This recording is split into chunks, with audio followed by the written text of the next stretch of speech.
Hello guys, this is your friend Shinobi Addict 2.0 and we are back with a new fanfic. Which is What If Naruto Got Harem with Hinata, Anko and Kurenai Part 1. And if you enjoy this fanfic then please press the like button and subscribe to my channel for more fanfic like this. And now let's start the fanfic. Sasuke. Falling to her knees she watches as the mist dissipates and a raven-haired boy's form falls, inside a group of floating mirrors. No. Starting slow the sobs come full force as she watches the boy die. Looking over she sees her sensei fighting the demon of the mist. Her third teammate, a simple red-haired boy, was unconscious long ago. She watched as time seemed to slow before the mirrors started to shatter and fall to the concrete. TCH, arrogant for such a weakling, praising of the Uchiha clan like they ruled the world. Failure, you have nothing precious to you, you never had a chance. A boy emerged from a lone mirror taking in the scene of the outside world after being enclosed within the dome. As if just regaining his hearing, a slow but steady sound came to his ears, bird chirping. He couldn't pinpoint the sound, until he looked over at a glowing light. From the hand of the copy ninja, Kakashi Hatake, a glowing, sparking orb encased his right hand. Leaning to the left slightly, Kakashi takes off, intent on plunging his hand through the demon of the mist once and for all. Just arriving to the scene before them, a raven-haired beauty, a dog nin, a hyuga, and a bug nin, all stood witness to the sight. Two comrades down, one useless, and one on the verge of victory. Looking down, the beauty nodded to the bug user and he nodded back, running to the falling mirrors. The rest of them stood by the useless nin and took up guard around an old-looking man. Watching from the sides was an unusual beast, in the land of waves at the very least. It took the color of white with black streaks, zebra stripes, through its fur. Eyes a deep amethyst, slitted and mixed with red and blue hues. Large enough to give even the demon of the mist a scare, and as agile as the hyuga. The feline watched, noticing the band worn on the 8 nin protecting the old man. Never wanted to see that again, but I guess it's now or never, had to sometime, nay. Growling, the feline noticed the boy that came out of the mirrors start to move, just as the nin with the ball of lightning took off. No, can't have that now, can we, dear child? Watching from the sides in case she needed to help, the raven beauty was on guard, thinking over every possibility that could take place. What happened next froze everyone except the copy nin in motion, too intent on his kill. The corner of her eye just caught the sight, and out of reflex she got into a defensive stance, all for nothing as she was shocked beyond belief. The feline pounces, landing on its target, flinging the ice user to the concrete, breaking his porcelain mask. In one quick motion, as the boy was stunned and couldn't believe his eyes, the feline tore through his throat. Blood seems to spray everywhere, but oddly the feline's fur never got stained by the crimson liquid. Making the end come quick, the feline decided to pull back its paw and slam its claw into and through the boy's chest cavity, effectively killing him before he could feel any pain, still too stunned to feel the pain in his neck. Growling maliciously, the feline watches as a hook catches on the side of the bridge they were on. Uncaring about the crowd watching, the feline charges and cuts the rope attached to the hook, hearing a number of screams jostled from below. Looking over the edge and seeing a sight that would, at least the feline thought, terrify the nin on the bridge, it chose an action that shell-shocked the nin watching it. Goodbye, Zabuza, demon of the mist, you were a worthy opponent, but this is your end. Slowly Kakashi took his bloody hand out of Zabuza's chest, watching in amazement as he fell coughing up blood but still had life in him. Why? Yes, I'm glad for, coughing a rough bout, blood spatters all over his face, seeping through his mask, for an honorable defeat by someone, such as yourself. Looking to the side, he sees his apprentice dead on the concrete. Go. Goodbye, Haku. I want. See you where. I'll be going. After another blood-gurgling cough he finally lets death take him, one thought going through his head, Haku, you were more than I could ask for, a great genuine soul. I'm sorry I corrupted you. Saying a quick prayer, Kakashi finally noticed the scene before him, a beautiful white tiger, had taken point on the bridge, where it came from he couldn't tell. Kurenai-sensei. Seeing she got the raven beauty's attention she continued. That animal, it's rare in the wilderness, and, it's not from around here, is it? It seems like it's human somehow, it even has chakra, as if it was trained. Nodding, Kurenai tried to reply while turning back to the tiger. No, I've never seen a live one before. It's a majestic and beautiful sight, isn't it? I'm now sure where it came from, but I'm glad it helped us. We can repay it somehow, we should. Nodding, the Hyuga just watched the beast as it cut a rope that came up from below the bridge. Watching the waters below, the tiger did something no one could believe. It jumped the hundreds and hundreds of feet down to whatever may lay below. It took the dive, and somehow made it look majestic even for a suicide jump. Seeing the looks on the bandits' faces below was all but priceless to the feline. Fear, unbridled fear, and all from a simple animal, terrifying as it may be. Landing with all the grave of a feline jumping hundreds of feet, landing with chakra, it looked up at the bandits, and just seemed to grin. Everyone knows animals can't grin. Kurenai blinked, she looked around, and so did everyone else. No one seemed to move, just stare, blink, stare and blank, nothing. No one could grasp what just happened. Out of nowhere came a melody, which became a fast beat after only a few seconds. It was amazingly loud to come out of nowhere.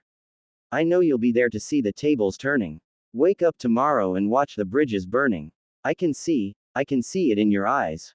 I can feel it in my mind. I don't care if you realize what you see in my eyes. A resounding explosion roared through the area, everyone wincing at the sound. I'm over me being under you. I'm breaking free and I'm breaking though. I've overcome all, I'm underneath. I can finally stand. I can finally breathe. Another explosion came this time, along with a shout that slightly resembled, that was my new code, you shitstain.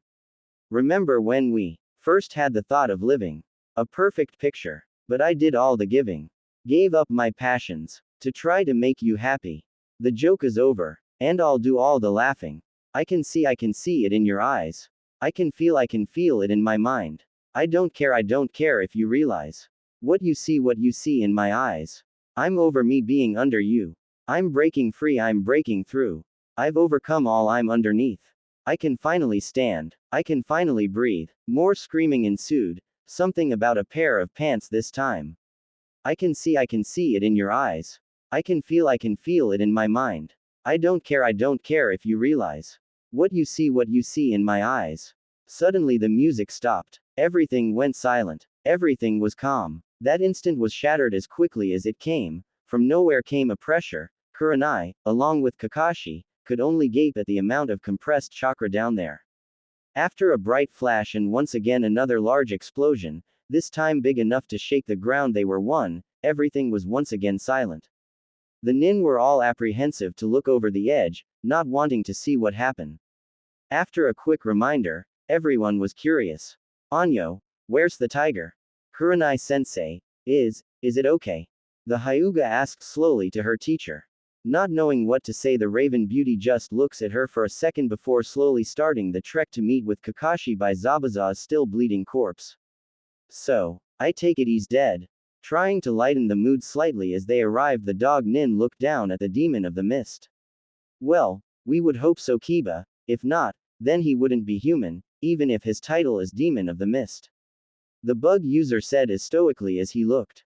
Shush, you two. Hinata, go check the two boys over there. Kakashi and I will check below the bridge. Kurenai watched the Hyuga nod and trek over to the crying bubblegum-haired nin, who by now was over the raven-haired boy's body. Taking point, Kurenai starts walking to the edge of the bridge hesitantly, Kakashi right behind her. Noticing movement right away on the other side of the chasm, Kakashi, out of reaction from his training, pulled out a kunai and was just about to throw it as Kurenai grabbed his hand, stopping him. On the other side of the chasm, the white tiger was walking up the cliff side. Sensing a possible danger, it stopped, settling its paw on a branch jutting out of the cliff face and looked over its shoulder to the bridge. Nodding in approval to what the Raven Beauty did, the tiger steadied itself on the branch looking over the chasm to the bridge. It's not gonna jump again, is it, Kurenai-sensei? Hinata asked upon seeing the tiger. She was only feet away checking the other unconscious boy. Before she could answer, that's exactly what the tiger did. It jumped. Although its leap was large, it was only a fraction of the gap. Letting out a growl, the tiger seemed to change and morph, deforming itself into something nondescript. The flesh and fur seemed to meld. Suddenly the fur changed into finer, stiffer strands, before it began to take form. Black bone-like substance began to come out of its head, out of its throat it seemed. Its ears flattened, face taking on a sleeker look. Its front paws melded into itself and seemed like the bone moved up to its back. The back claws lost all fur, leaving cracked dry talons in each spot. Its tail began to split and straighten out directly behind it like a fan. Its fur turned slick black, and seemed to shine in the light. Opening its eyes seemed to awaken it, with a loud but beautiful shriek. Wings seemed to be ripped out from its back, the shriek signifying its completion. Taking a quick dive, the raven flapped once, gaining ground quickly. Kurenai and Kakashi couldn't comprehend what they just saw. A feline, just turned into a bird, a very large bird. Jumping back, they both gave it room. It seemed to be coming directly towards them. Kakashi got in a defensive stance. Kurenai was just awed by the beauty. Taking some time and letting the feeling of flight control it for a second, the raven just flew over their heads, and every one of those heads whipped to watch the giant bird. Relishing in the feeling, it quickly decided to land. Taking a dive down the chasm, the raven touched down on the water, skimming its surface and cutting the water. Flapping a few times, the bird just seemed to command the winds and it soared up. Grappling the edge of the bridge, it folded its wings into itself and seemed to just stare, its purple eyes glancing over every nin on the bridge that was alive. Still deep amethyst, the eyes changed, pupil covering more of the iris, seeming to move on its own within the iris, twisting. Unlike move birds, it didn't hop when it walked, instead, it took strides, like a human. One step of this bird was equivalent of 3 steps that Kurenai took to the side, admiring its beauty. Kakashi, for his part, just stood in a defensive stance as the bird seemed to overlook him and walk by, swaying its head to take in the scenery. A few feet past the 2 older nin, the bird noticed, the boy, the one with all the needles, was starting to awake. Ah, finally the Uchiha awakens from his slumber. Nay. I feel like a pincushion. What happened? Opening his eyes, the Uchiha noted everything seemed clearer. The pink-haired girl was right beside him, crying. Looking down at him, she smiled, a true smile of utter joy. Sasuke-kun. She carefully started taking out some more pins. The Hinata did not, since they didn't stab into any major part of his body. Kurenai took a second to glance over to the downed Uchiha and then at Kakashi, nodding slightly to him. Kakashi nodded back and relaxed, taking strides over to the Uchiha and sliding his headband down, a look of relief on his face. Kakashi-sensei. What happened? I feel unusual. I was toyed with, wasn't I? Clenching his fist, the Uchiha scowled. I'm not sure if that's what happened. You were immobilized. Apparently Haku didn't want to kill you. You'll be fine with rest, Sasuke. Seeing him nod, Kakashi moves his focus back on the bird who was watching them. Kurenai slowly took a step closer to the bird, after getting its attention. Reaching a hand out, she shakily tried to touch the raven, as if not wanting to offend it. The raven took a stride towards her and everyone stiffened. Kurenai more than anyone else was stone still. The raven just slid its head into its wing and plucked a feather, setting the tip between her fingers. Kurenai gasped. It was too soft, for a raven anyway. It was as if the raven was just born, its coat never stained or dirty. Slowly she stepped back and watched the raven with interest. It started to caw gently, as if grunting. The legs were the first to change this time. They seemed to expand as feathers dropped from it and clung together. The new appendages seemed to flow in the wind, like silk. Its tail feathers just receded, along with its beak. The wings seemed to shrink but didn't leave. The mass from the wings seemed to writhe and formed what appeared to be arms as the figure seemed to kneel on the concrete. The sleek feathers began to recede around its body, leaving tone-taut skin underneath. The feathers on its chest and back moved seemingly to a cloth attached to its back, between its wings. The black faded out as color seeped in. The cloth attached to its back was almost a cape, crimson red in color on the inside, black on the outside. The legs turned out to be fabric also, silver, black flames climbing the sides with red trim. 2 belts seemed to fall from the figure's hips, crossing an X in the middle, scrolls adorning many clips. A bare but toned chest seemed to be shown off. 6 whisker marks adorned the figure's face, little to no fat anywhere on his body, face was no exception. His hair was a light blonde, with crimson streaks, long enough to be held in a ponytail, ending just between his shoulder blades, bangs framing his face. His hair resembles Itachi's almost. Kurenai thought before the last feature was revealed. Slowly he opened his eyes, a deep amethyst, normal, with a red ring around his pupil, that was dilating down from the transformation. Coming up from his kneeling position, his wings seemed to recede into his back at this point, his cloak closed around his frame and they noticed it was hooded, along with the clasp on his neck holding it together. It was a red swirl, delving into itself like a whirlpool. Taking a single step and reaching Kurenai, he takes the feather, and brushes a few strands of hair behind her ear, settling the feather along with them right behind her ear. She's beautiful, and I just love her eyes. Smiling, he takes back his hand and notices a light blush adorning her face. What just happened? Kurenai was still comprehending what happened before she noticed her blush, thankful she was facing away from everyone but this man that appeared before her. He's way too good to be true, nice, gorgeous. I may be the Ice Queen but. Excuse me, thank you for saving my student. Kakashi walked over and introduced himself. I am Kakashi Hatake, known for your Sharingan, and famous for having mastered over 1000 jutsu with that eye, creating your own Chidori, or Reikiri, the lightning blade, and S-rank assassination technique. His voice seemed to be as majestic and soft, like silk for the ears. The man nodded. I know of you. Turning to Kurenai he continues. Kurenai Yuhi, Genjutsu mistress of Konoha, known to kill without even moving, mastered your art to a letter, not even needing hand seals half the time. Impressive for a newly appointed Junin. He nodded again and bowed to them.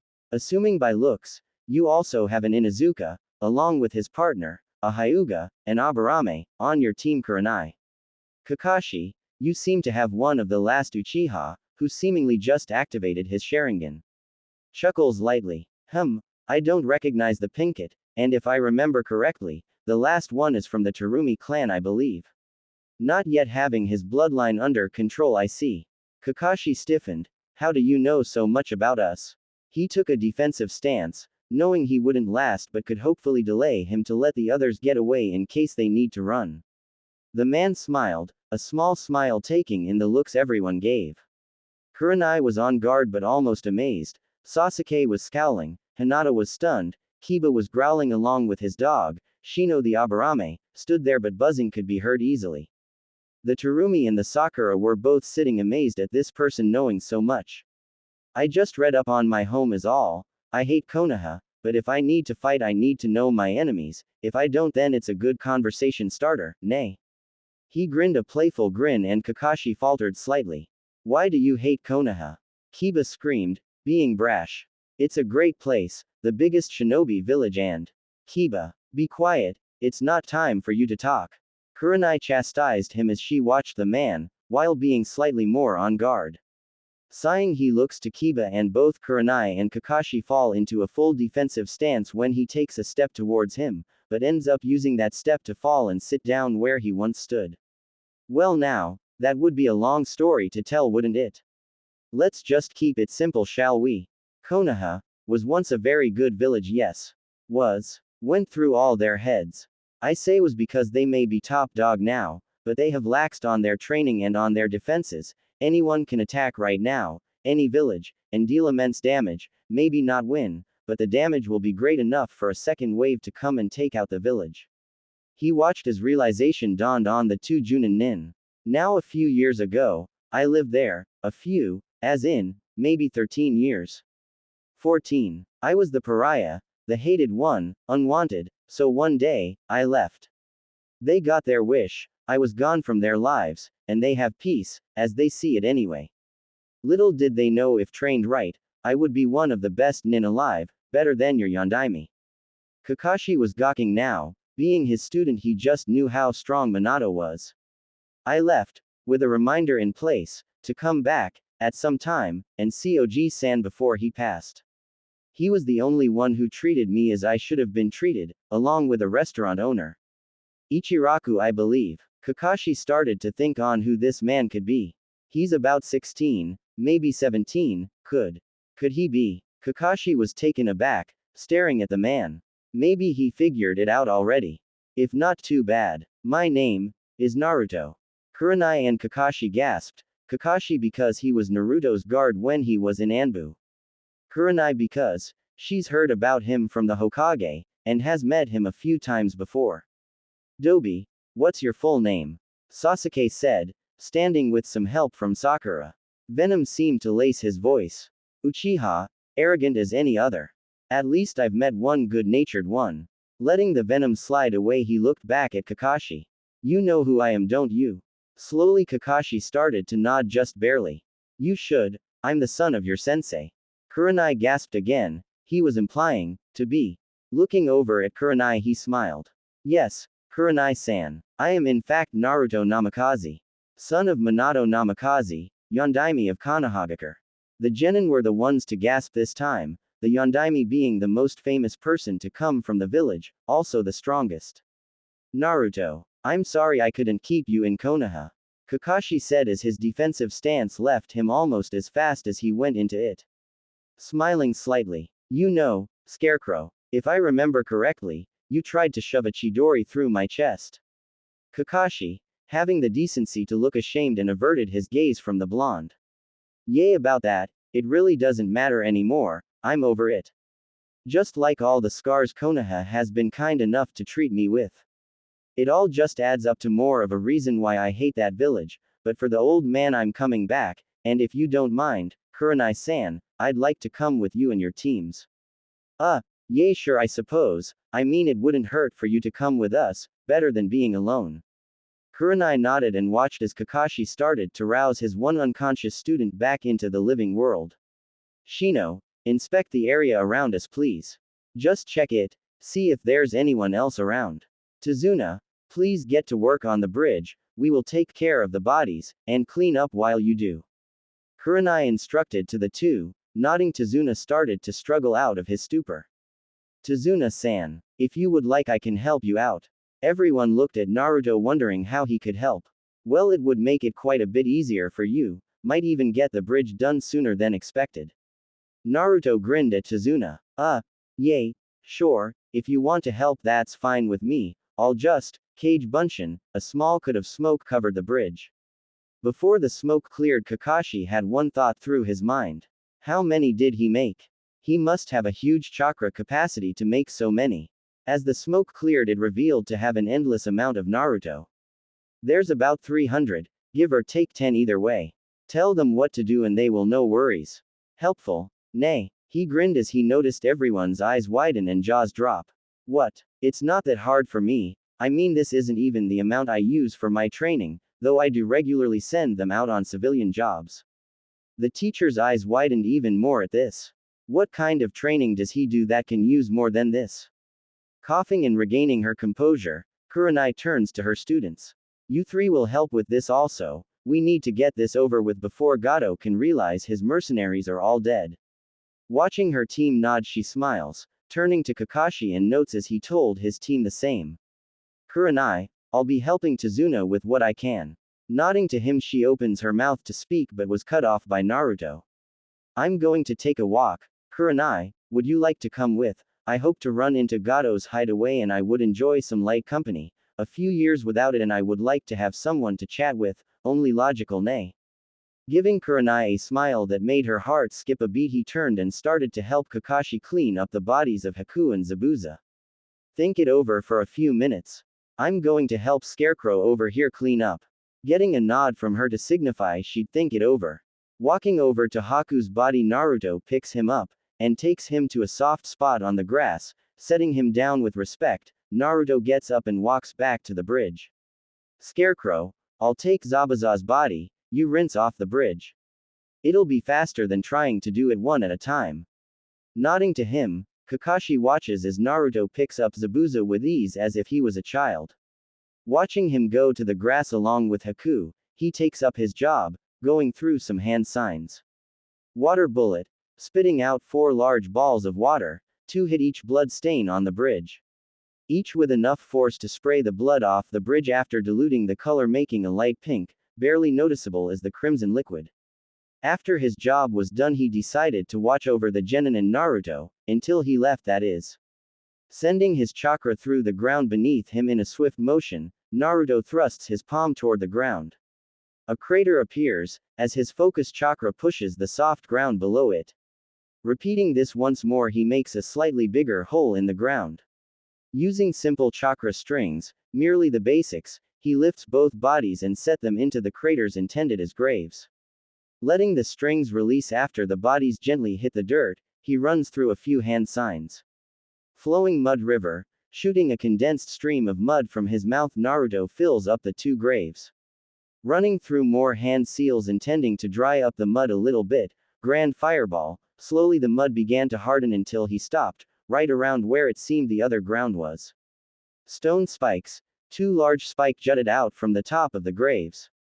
Wind blades, many invisible blades chopped up and carved the spikes into gravestones. Lean rectangles with their names carved in them respectively, name of rank he thought appropriate, and how they died honorably. Finally the finishing touch, nay. Undergrowth vines, slowly grass started to grow over the dried mud, vines started to cover the gravestones, enough to make it look aged but not to obscure the text etched into the stone. Everyone seemed to gape at his actions: stone, wind, fire, and wood elemental jutsu used for just graves. How strong could he be to control all of those already? Kakashi watching in fascination along with Kurenai, Sakura, Hinata, Kiba, and the Terumi heir. Sasuke was seething inside. He couldn't stand how this Dobi could just walk in and be so much better than him. He needed that power, not this loser. Shino just seemed to be impassive to this all, but Naruto noticed a small twinkle of amazement in his eye, just barely seen behind his glasses. Well now, that's why they have those glasses. Interesting enough. Well, they don't need to be criticized more than they already are, nay. Hey, loser, show me how to do those jutsu. I need that power to become stronger, and carry out my ambition. Sasuke yelled from the bridge at Naruto. Kurenai was watching Naruto most of the time he was back, telling herself it was to keep an eye on him, but she knew better. She noticed as she watched, that his eyes seemed to lose some of their shine, and darken as Sasuke spoke. Uchiha, don't tell me what to do. Looking Sasuke right in the eyes, he must admit, he respects the Uchiha, slightly, at best. He didn't flinch away like most would. What on earth makes you think I'll even consider doing something nice for an Uchiha? The only good Uchiha that came from that clan is Itachi. Naruto bluntly states. What? You Namikaze? Sasuke lunged at him, whipping out a kunai, intent described in his eyes, death. Naruto smirked. Taunting an Uchiha was quite fun. Letting the Uchiha think he's so great, Naruto just let Sasuke nick his arm, standing still, just bending his body slightly. Horrible aim for an Uchiha, especially taijutsu. Sasuke, knock this off at once. Kakashi tried reprimanding him first. Sasuke takes another charge at him, this time intent on his chest, not his neck. Flashing in front of Naruto, his back to him, Sasuke tries to plunge the kunai into his heart. Silly boy, frontal attacks won't work on a real shinobi. Naruto grabbed his wrist, pulling his arm down and twisting it, effectively popping it out of its socket. Shoving Sasuke onto the ground, Naruto plants his foot directly onto his back, forcing all the air from his lungs. The genin watched, entranced. Everything happened in a matter of seconds, simple short seconds, seemingly worthless, and the last remaining Uchiha could have died in those few seconds. Kakashi-san, you need to train this one much better, and from the looks of the pink-haired one, her too. He's far too weak to take on Zabuza. If you had got knocked out and Kurenai-san's team wasn't there, he would have been dead long ago, along with your whole team. You're slacking, Hatake. In Anbu you were never this loose on someone's training, fix it. Naruto could have sworn he heard Kakashi say, yes, sensei. Though he told himself he was mistaken. He sounded so much like Minato. I even called him sensei. He's right though, I need to up their training. He sighed, opting to leave his books at home during training from now on, not to say he wouldn't take them on missions though. Naruto leant over and picked up Sasuke, staring him directly in the eyes, this time though he did flinch. Grabbing the arm that he just dislocated, Naruto grinned, he was gonna love this part. Roughly pulling the arm away from Sasuke's body, he pushes the shoulder joint back into place with an audible crack, as well as an ear-piercing scream of Sasuke's throat. Sasuke. Sakura came running to him and grabbed his arm, while trying and failing to glare at Naruto. While in his mini stare down with the pink-eyed Naruto voices his opinion. Kurenai-san. Yes, Naruto. Kurenai looked up from talking to Hinata. This was her first kill sight as it was, she's just the only one to get over the shock of the Yondaime's son first. We should go on that walk now, try to find Gato's hideout, nay. Finally looking away from Sakura, he looks up and smiles at Kurenai, getting that warm feeling to bubble up again. Yes, well, looking down at Hinata she continues, I don't think I should leave Hinata alone without me here. Kurenai lies a hand on her shoulder. That's fine Kurenai-san, I'll leave a few Kage Bunshin with her to help her out, I know how hard a first kill sighting is. They will inform me if anything happens, that and Kakashi is still here, she'll be fine trust me. Naruto walks over and holds out his hand for her. Taking his hand as a friendly gesture, she lets him pull her up. Whoa, his hands are so warm, is this how he always is?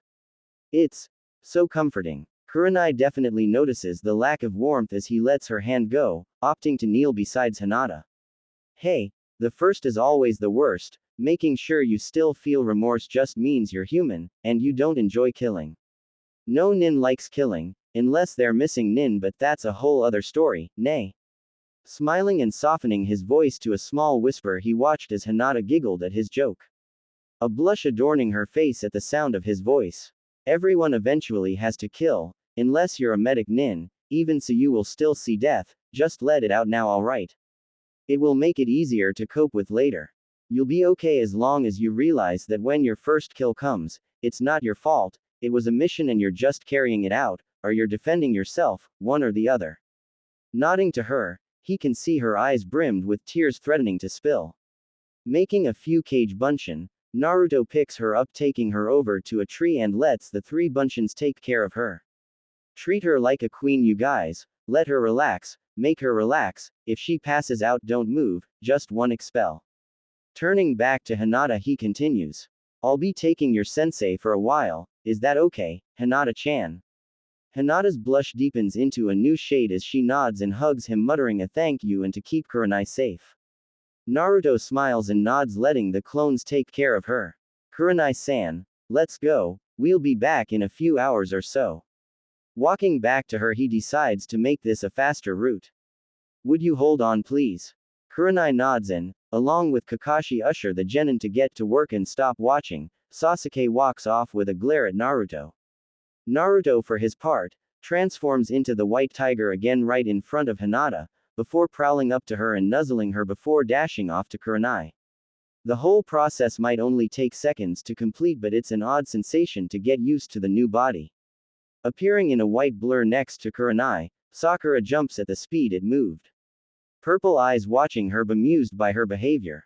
Looking up at Kurenai, Naruto just bowed and nudged her leg, egging her to get on him. Kurenai for her part stared at him, unsure what exactly he wanted. Getting as close to a sai as a tiger can get, Naruto slouched more and dove under her legs, sliding her onto his back. Kurenai, again for her part, let out something very Hinata-like. Kya, a blush seemed to just appear on her face after that, and Naruto mentally grinned at this. Adorable to boot, oh yay, she's definitely a nice catch for someone. Applying chakra to his back to make sure she stayed put, he took off at a decent pace, letting her get used to the jostling. Kakashi along with the genin watched in minute amazement at the action that just took place. Having some different reactions for each person. Kiba exclaimed his opinion. Wahoo Akamaru. That's going to be like us when you get older, no doubt.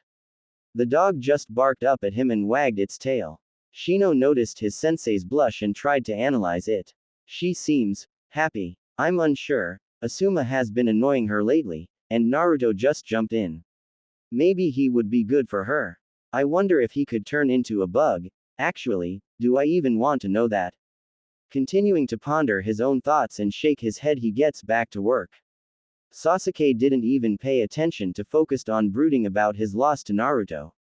Kakashi was taking the Terumi air through the events that just happened, and you see Sharon, that's what happened this whole time, caught up to speed now. Seeing him nod, Kakashi smiles. Sharon took all of this in, wondering how he could possibly transform and have wood element jutsu. Sakura was worried about Sasuke and keeping on task while thinking about him. Tazuna, while working, was jealous of the boy a bit. Damn Gaki, he can turn into animals. Hell, he even got that hot nin girl to ride him. Literally. Geez, he must be lucky. Instructing every clone to their own job, he takes up his also. Hinata didn't know what she was feeling, jealousy of her sensei even. The gorgeous guy wanted her, at least so Hinata thought, and he obviously wasn't being shot down like Asuma was. Though she was feeling happy for her, her sensei seemed to be calmer and a bit more girlish than normal. This made the heiress giggle. Kurenai sensei. Girlish. No way. Just no way. Though she knew one simple fact that bothered her the most. She got to ride the damn white tiger. She wondered how soft Naruto's fur must on Kurenai's legs while whipping through the forest. Starting to blush, she shook her head. Not the time for fantasizing, sadly. The clones watching Hinata were smiling. Their boss seemed happy and even took over in a gentle trot, not a hunter-hungry prowl. Looking down, the Naruto against the tree watched as Hinata just leaned back into him while the other two Narutos kept her some company. He smiled softly, remembering his first sight of death, and tucked a lock of hair behind her ear, gaining a weird look from the other clones, and an intense blush from Hinata. Well, I guess it's not all bad. I got 3 of him to myself. Hinata mentally giggled, which oddly seemed perverted. Leaning back, she relaxed into the clone she was laying on, and closed her eyes, letting the sight of death drain out of her mind. "'Cause I don't wanna be like this, I've been running the streets for too long now. But the further I go, I wanna go home." Naruto seemed to sigh, seeing truth in the lyrics he couldn't get out of his head. "I miss Oji-san, and Ichiraku ramen of course." He grinned a tiger-like grin. "She's so light, is she even still up there?" Cocking his head to the side, he looked back glancingly. The sight that adorned him made him almost fall from the branches he was flying through. Kurenai was laid flat against him, he fishnet the only thing holding her in her dress. Eyes closed but obviously awake, if the snuggling into his fur was any indication. So soft. Naruto for his part almost tripped again, deciding to go down to the forest floor. What caused it this time? Why Kurenai feeling the need to get her hands into his soft fur, right behind his ear, while scratching gently. As he touched down, he actually started to growl affectionately, a purr if you will. Luckily it was so soft, Kurenai didn't notice. As he slouched down, she got the idea and got off, watching in amazement as he once again transformed into the real Naruto, his eyes being feral for a few minutes afterwards. Those eyes. Kurenai bit her lip lightly. They seem primal, and protective, and hot as hell. Kurenai-san, this should be far enough, not close to town. Naruto turned back to her after looking around. Which way would you like to go? Or would you want to split up?